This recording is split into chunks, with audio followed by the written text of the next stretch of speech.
Presiden Joko Widodo tiba di Washington DC hari Minggu waktu setempat untuk melangsungkan pertemuan bilateral dengan Presiden Amerika Serikat Joe Biden.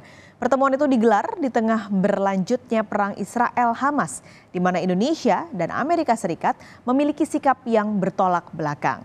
Dan dikhawatirkan memengaruhi jalannya diskusi kedua pemimpin negara mengenai prospek perjanjian nikel dan upaya Amerika Serikat meredam pengaruh Tiongkok di Indo-Pasifik.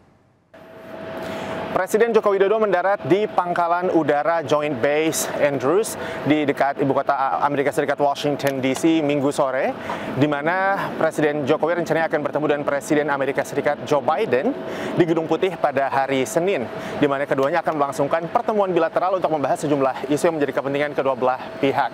Sebelum mendarat di Amerika Serikat, Presiden Jokowi sendiri sempat menghadiri pertemuan darurat gabungan Liga Arab dan Organisasi Kerjasama Islam di kota Riyadh, Arab Saudi, di mana pertemuan itu membahas perang Israel-Hamas yang masih terus berlanjut.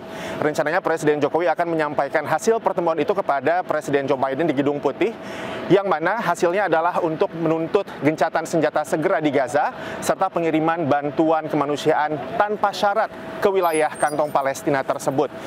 Para pengamat mengatakan pertemuan antara pemimpin Indonesia dan Amerika Serikat ini harus dilakukan dengan hati-hati karena memang apabila terjadi ketegangan akibat perbedaan sikap kedua negara yang bertolak belakang, di mana Indonesia mendukung kemerdekaan Palestina sementara Israel didukung setia oleh Amerika Serikat, maka ketegangan itu dicemaskan bisa berdampak pada beberapa isu yang akan dibahas dalam pertemuan bilateral hari Senin di Gedung Putih. Di antaranya mengenai prospek perjanjian nikel di antara Indonesia dan Amerika Serikat. Indonesia saat ini sedang mencoba untuk mendapatkan akses ke pasar Amerika yang hanya bisa didapatkan apabila Indonesia menjalin perjanjian perdagangan bebas dengan Amerika Serikat.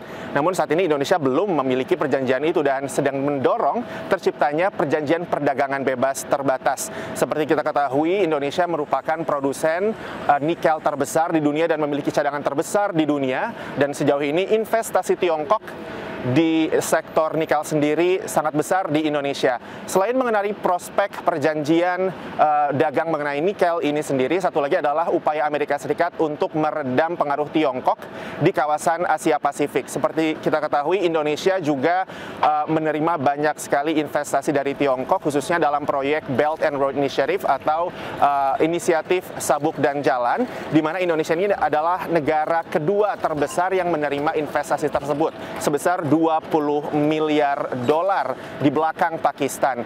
Nah, Amerika Serikat mencoba untuk mengimbangi hal itu dengan meningkatkan status kerjasama Indonesia dan Amerika dari yang sebelumnya mitra strategis menjadi mitra strategis komprehensif. Hal itu dilakukan untuk meredam pengaruh Tiongkok di kawasan Asia Pasifik, khususnya di Indonesia yang memang secara ekonomi lebih dekat ke Tiongkok. Walaupun Indonesia sendiri memiliki hubungan pertahanan yang lebih kuat dengan Amerika Serikat, terbukti dengan penyelenggaraan Super Garuda Shield yang merupakan salah satu latihan militer gabungan terbesar yang dilakukan di kawasan Asia Pasifik beberapa saat yang lalu di Indonesia. Dari Pangkalan Joint Base Andrews di Maryland, Rifan Wiastono, VOA.